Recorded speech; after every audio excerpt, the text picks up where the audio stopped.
Hi Aquarius! Welcome po sa ating channel at ito ay inyong Montikabay Tarot reading for your career and money ngayong August 2024. Please be reminded kung naka-resonate kayo, comment down. Kung hindi kayo naka-resonate, ibigay niyo po sa ipakasa channel reading po ito. This is for you, Aquarius, ngayong August 2024 career and money.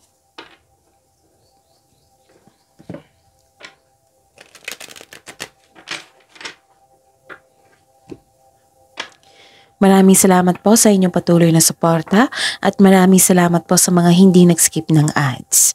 Gamitin ang reading na ito bilang gabay lamang. Sa mga hindi pa nag-subscribe, subscribe na po kayo at click bell notification para malaman nyo na may bago tayong video. Para sa mga gustong magpa-reading po, may lumabas dyan sa screen nyo ngayon. Panoorin nyo po at sundin ng instruction. Calling the attention sa mga suki ko dito na Aquarius. Open na po ang inyong Montikabay Tarot reading for August 2024. Pwedeng naka-focus sa career and money, pwede din general. So, message po ako for schedule. Maraming salamat.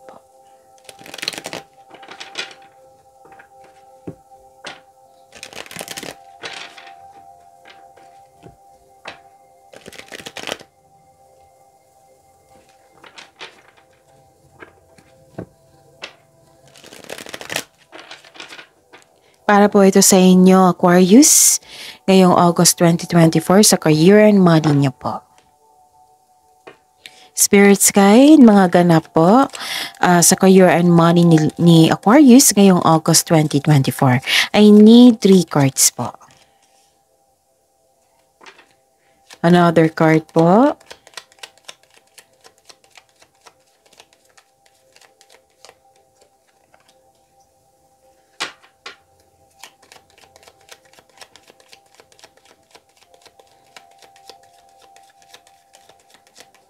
Alright.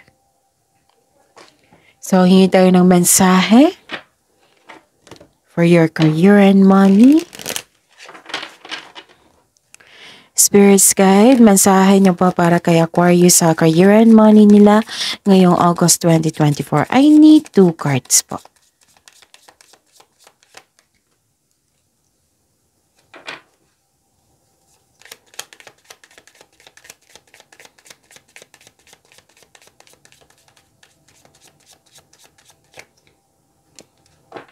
Alright. Aquarius. This is for your career and money ha, August 2024. May nakita ako dito ang nag-uusap na grupo ng tao. Pwedeng kasamahan mo ito or family mo.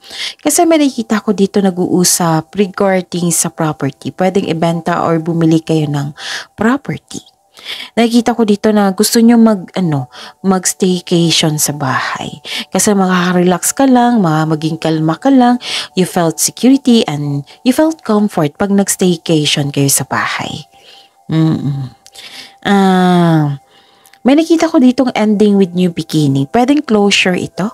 Pwedeng nagkaroon ng end of contract. Pwede din nagkaroon ng loss of connection sa isang tao. May closure, may pwedeng change, change of career, pwede. Tapos, basta may new beginning. Ending with new beginning. And ang ganda kasi, nakikita ko dito na naka-receive kayo ng tulong. Pwedeng naka-receive kayo ng regalo. Right? Naka-receive ng tulong or regalo, basta naka-receive kayo ng grasya.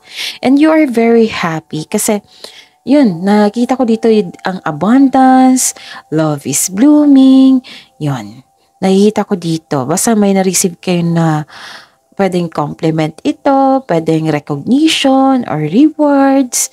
Klarong-klaro dito yung naka-receive kayo ng grasya. Oh. Wow, ang ganda niyan. Aquarius. So, ang message po dito, wrong decision. Reckless behavior can lead to bad consequences. Think before you act. So, ang may paalala po ang card niyo po dito. Siguraduhin konkretong plano yan, wastong plano yan para walang pagsisisi. Okay? So, think before you act. It might be may dumating na news or information at nag-react kayo. So, think before you act. Yon. So, wisdom, insight into the nature of physical objects, gives your foresight. Use your best judgment. Connection pa rin to. Think before you act. Use your best judgment. Alright? Spirits guide. Ano po ang energy ni Aquarius ngayong August 2024 sa career and money nila?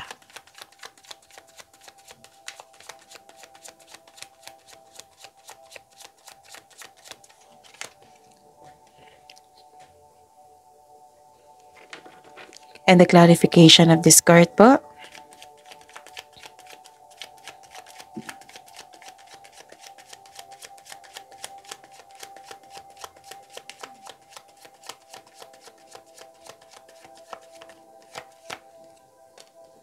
Alright. Okay, Aquarius, para hindi nyo makalimutan, this is daily reminder ha, para hindi nyo makalimutan, para hindi kayo malito. Panoorin nyo po yung last 4 days Kabay Tarot reading po. Kahit weekly man yan, kahit monthly man yan, basta panoorin nyo yung sunod-sunod na date. Like for example, napanood nyo ito ngayong August 1, 2024. Panoorin nyo po yung July 31, 20, 30, 29, 28. Kung may nakita kayo or narinig kayong repeating message, kailangan nyo po yan bigyan ng atensyon. Kung maaari po, bigyan nyo po ng solusyon at aksyon. Okay? Again, calling the attention sa mga suki ko dito na Aquarius. Open na po ang inyong monthly Kabay Tarot reading for August 2024. Pwedeng naka-general, pwedeng naka-focus sa career and money.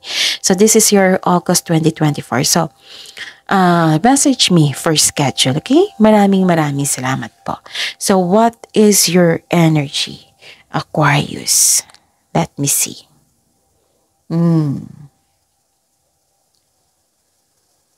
Nakikita ko dito na wag po daw kayong maniwala sa criticism.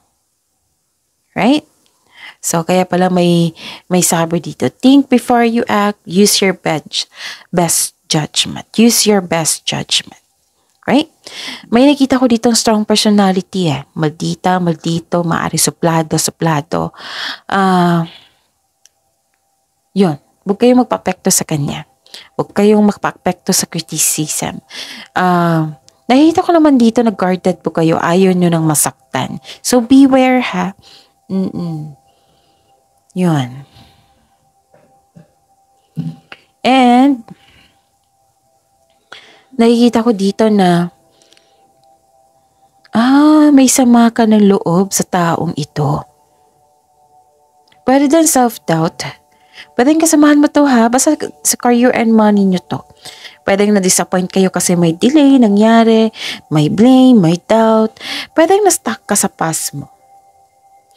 Nagkaroon ng delay sa plano mo in terms of future plans, feeling mo na-trap ka and unable to progress without really understanding why. So, ang sabi pa ng card dito, na accept and move on. The past cannot be changed. Kailangan mo lang itong tanggapin na nangyari ito. Lahat naman ng pagsubok ay may naiwang aral sa ating buhay. So, acceptance. Kailangan ng acceptance dito. Self-assessment. Okay? Hindi ibig sabihin ng nagkamali ka noon, magkakamali ka ngayon. Basta get the lessons sa mga nangyari sa nakaraan para hindi na maulit. Alright? So, yun. Para hindi na maulit ang pagkakamali mo dati. Kasi nakita ko dito, nagsisisi ka eh. Parang nakakulong ka sa ganitong sitwasyon. May naalala ka. Alright? Okay, so this is your possible blessings, Aquarius, and the clarification of this card po. Possible blessings po sa career and money ni Aquarius. Yung August 2024. Sobrang busy nyo. Lahat talaga, no? Sa mga cross-watcher dito sa Gemini, Libra, and Aquarius. Diba? Pansin nyo, sobrang busy nyo. Right? Okay. So, nakita ko dito na, I see. Nakikita ko dito na you are walking away. Diba? May naalala kayo sa nakaraan na you are feeling trapped. Ngayon, the blessings is you are walking away. Nagkaroon ng moving on. Ready ka na, diba sabi ko kanina sa inyo na may ganap na change of career or pagbabago ending with new beginning, right? Lumabas dito. Ready ka nang iwan yung kasulukuyang trabaho mo. Gusto ko mo kasi mag-grow magkaroon ng growth and expansion. Gumawa ka na ng action para umalis dito. Dahil, yun, gusto mo nang mag-level up. Yung makamit mo yung ambisyon mo sa buhay. This is an action. Okay? Yun. So, sobrang busy mo sa pagbabagong ito. Sa ending with new beginning, sobrang busy nyo. You are very inspired. Puno ka ng inspirasyon. Granted yung manifestation ni Aquarius. Nagkaroon ng creativity, you are inspired in action, full of self-confidence, na, di ba, may ending with new beginning. Na-adapt nyo na yung pagbabago. New beginning. Nagkaroon ng adaptation dito. So, use your inherent skills to create opportunity. Kung may balak ka mag-start ng business, now is the time. Kung basta may signing of contract ako nakikita dito. Tapos, sabi po ng card, know your worth when negotiating for a raise of allowance, sweldo. Basta may signing of contract ako nakita dito. And granted yung manifestation nyo, ha? Wow. Aquarius, ang ganda naman ng reading ngayon, May parating na blessings. This is to remind you na this opportunity, it will be used for clear intention only. Sabi po ng card, huwag niyong gamitin sa ang opportunity sa isang panalamang. Basta clear intention lang po daw. Huwag po daw kayong magpatempt. Nakikita ko dito na you are very talented person, Aquarius. Lahat gagawin parang makuha ang gusto. Actually, nakita ko talaga to sa Gemini, Libra, and Aquarius. Sa reading ngayon, sa career and money nyo ngayong August, lahat kayo air signs. Ang ganda. This is to remind you na this coming opportunity, Oo, na may mangyayari talaga. Gagawin mo lahat para makuha mo yung gusto mo. So, with the divine assistance, all things are possible. You are divinely guided. Nakatadhana talaga to sa inyo. So, you can make your imagination real. You are coming into your power. Ang lakas ng confidence nyo. Dito, Aquarius. Lahat kayo, Gemini, Libra, and Aquarius. Ang ganda. Wow.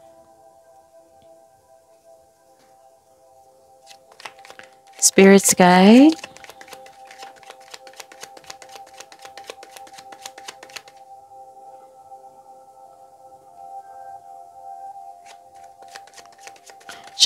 Possible challenge po.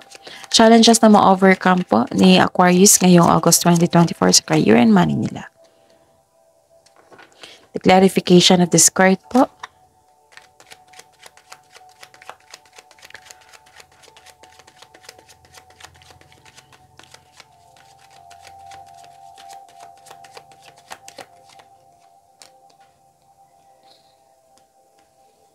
Alright.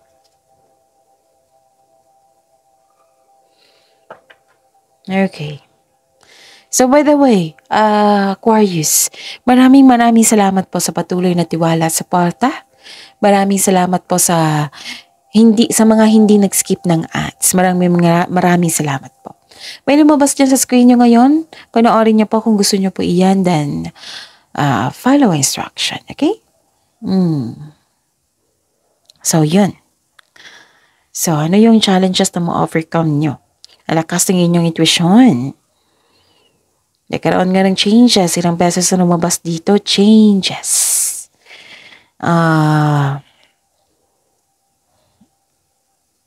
Okay. Follow your intuition in making financial or business decision. Kung naghahanap ka ng sagot sa inyong mga katanungan, nasa inyo po daw yung sagot. Sabi po ng card nyo. Huwag po kayong umasa sa opinion ng iba. Trust yourself po. Kasi nasa inyo na po yung sagot po. Sabi po ng card nyo. Actually, may malaman kayong sikreto po mula sa isang tao. Kaya makinig din po kayo sa inyong intuition. So the advice is clear your mind and ask your heart for the answers you seek. The answers are already within you. So trust your own counsel first, okay? Ano ito? So, ito ha, challenges ma-overcome nyo.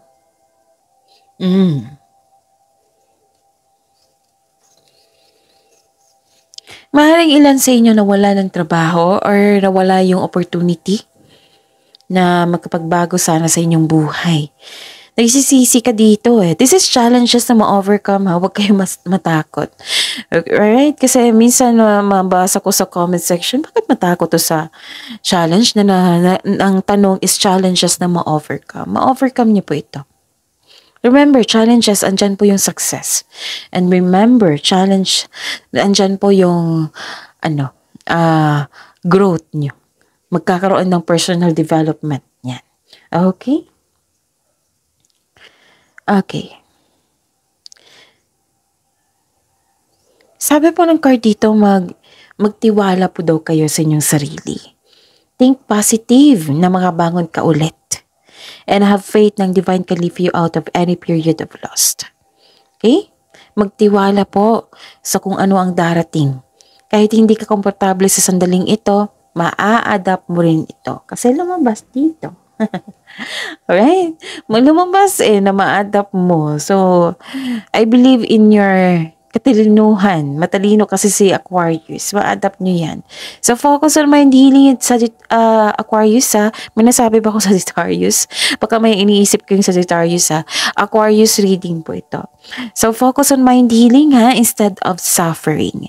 Alright? Aquarius? So, ma-overcome nyo to ha. Ang gandang-ganda ng blessings po dito, Aquarius. So, that's it. See you tomorrow, Aquarius. Please like, subscribe, and click bell button for notification para updated po kayo sa daily tarot reading natin. Maraming salamat po.